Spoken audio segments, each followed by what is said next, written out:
अस्सलाम वालेकुम, welcome to my channel. आज मैं आप लोगों को बताऊंगी दही को आप लोग कैसे जमा सकते हैं। जैसे कि आजकल सर्दियाँ हैं तो बहुत से लोगों की दही सही नहीं जमती और माशाल्लाह से रमज़ान भी है तो सबके घरों में यूज़ होती है। आप देख सकते हैं कि माशाल्लाह मेरी दही बिल्कुल अच्छे से जमी हुई है। चलिए अब आपके साथ शेयर करते हैं कि इसको आप लोग घर में कैसे जमा सकते हैं। यहाँ पे मैंने 1 केजी दूध लिया है और इसको मैंने अच्छी तरह से बॉयल कर लेना है। दूध को अच्छी तरह से बॉईल करना है, ये ना हो कि 1-2 बॉईल आएँ और आप फ्लेम ऑफ कर दें। नहीं, 10 से 15 मिनट के लिए अच्छी तरह से दूध को बॉईल करना है।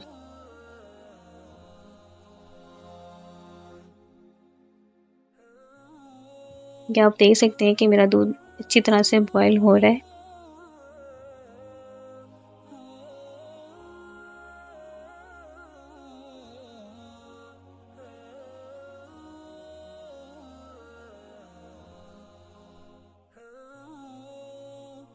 साथ-साथ दूध को चलाते रहना है ताकि इसके अंदर जो सारा ऑयल है, चिकनाई वगैरह है वो ऊपर आ जाए और इसके अंदर बहुत अच्छे से झाग बन जाए ताकि जो हमारी दही है उसके ऊपर मलाई की एक मोटी सी लेयर आ जाए।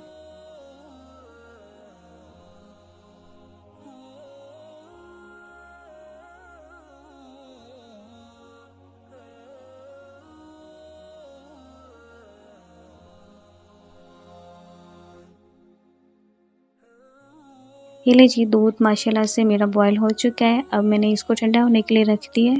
10 से 15 मिनट में ठंडा हो जाएगा। दूध मेरा ठंडा हो चुका है और अब मैंने यहाँ पे एक स्टील का बर्तन लिया है। इसके अंदर अपना सारा दूध ऐड कर देना है। बहुत सारे लोग बहुत सी चीज़ें डालते हैं इसके अंदर इसको खट्टा करने के लिए, इसको जमाने के लिए, लेकिन हमने कुछ भी नहीं ऐड करना।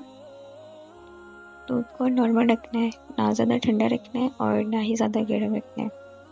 जितनी दही मुझे चाहिए थी इतना दूध मैंने ऐड कर लिया है और अब इसको जमाने के लिए मैंने यहाँ पे दही का यूज़ किया है।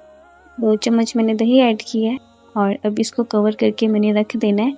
किचन के किसी भी कबर्ड में आप इसको रख सकते हैं या फिर जिसमें हमारा आटा पड़ा होता है आप इसको आटे के अंदर भी रख सकते हैं। ये आप देख सकते हैं माशाल्लाह से मेरी दही जम चुकी है। अब मैं इसको आपको बाउल में निकाल के दिखाती हूँ। रात को 8 बजे मैंने दही को जमाया था और सुबह 3 बजे मैंने इसको केबिन से निकाल लिया था।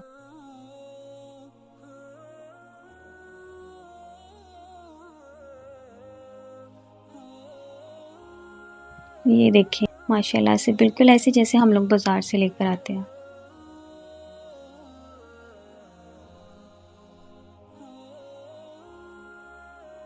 उम्मीद है कि आपको मेरी ये आसान सी रेसिपी पसंद आई होगी। अगर पसंद आई है तो वीडियो को लाइक, शेयर और कमेंट्स कर दें। मेरे चैनल को सब्सक्राइब कर दें, साथ में बेल आइकन भी प्रेस कर दें। मिलते हैं नेक्स्ट वीडियो में, तब तक के लिए अल्लाह हाफ़िज़। अपना ख्याल रखिएगा।